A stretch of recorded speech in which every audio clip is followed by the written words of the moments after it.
about missing the sixth string.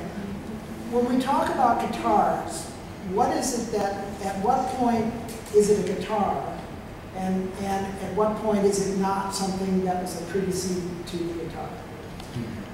Well, that's that line. Yeah, we're at that line. We have basically guitar-like instruments from going back into the 12th, 13th century. You see them in iconography. The oldest surviving one, guitar, a Baroque guitar, is the cousin to the one that's on exhibit here, made by the same maker with a 10-year earlier date. So we have on exhibit here Frank Kuntz's guitar from 1590, which is identical essentially to this guitar in the way it's made and tuned. What changes between this kind of guitar and the modern guitar, besides the number of strings, what makes that change possible is the invention of wound strings. And so they didn't need to have, these strings were originally, of course, strung with gut. And they would have to have big, thick gut bases. And you'd have to have doubled up to get any kind of volume at all. This has a nylon to keep all the cats safe.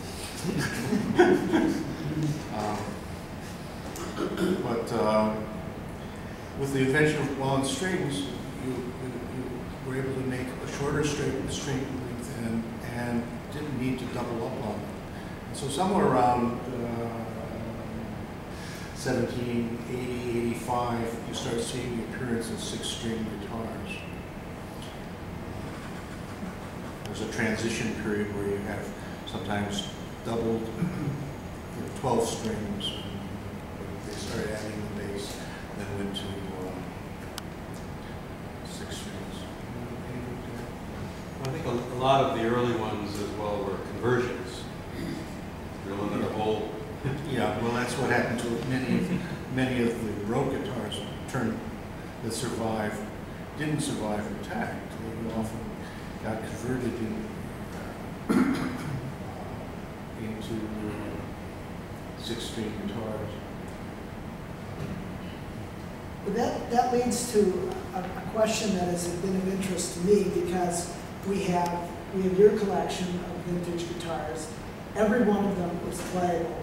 Jim Kuntz's 3 guitars that are in the exhibit, including the oldest guitar, is full-size guitar, is a playable instrument. So, these things are 300, 400, 500 years old. What's the theory about keeping them operational and functional in relationship to conservation and so forth?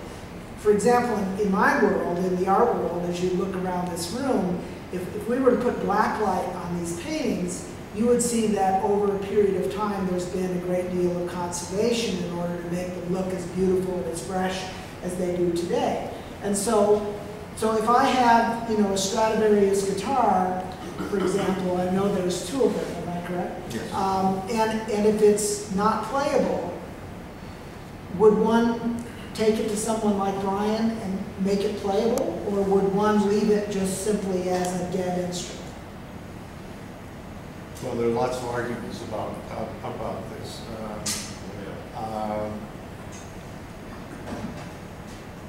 And there are museums that are filled with instruments that are simply dead instruments, because no one has tried to bring them back into playing condition.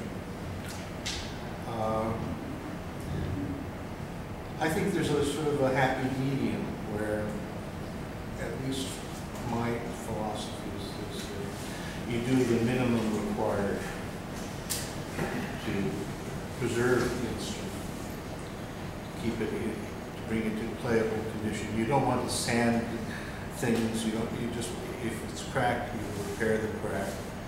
You don't want to be replacing tops or trying to make it look new. You just want to make it solid and playable. one of the things as a repairman that you would have to be aware of is that you're not the last repairman who will see this instrument. That you are a passing phase in the life of this instrument. And don't leave indelible things. We stay away from epoxies, from Things that can't be undone. things that cannot be undone. We're trying not to remove things from the instrument, unless it's the removal perhaps of an older repair. That's fair. And any of these older instruments have been inside of many, many repair shops. So this instrument has a story to tell. Once you start looking inside of it, look what somebody did up here. Oh, this is a beautiful repair. Oops, too bad about this one. So it's always a mixed bag. When somebody opens the case and shows you their baby and can you please fix it, it's a study. There's no quick answer. It's a study. What am I going to do? What am I going to refrain from doing?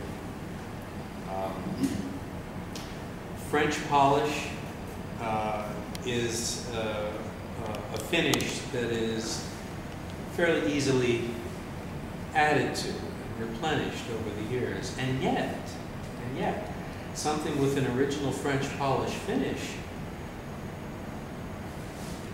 if it's fairly intact, you don't really want to be messing with that. I did a lot of vintage repairs over the years with old steel strings, old Martins, pre-war Martins, that kind of thing.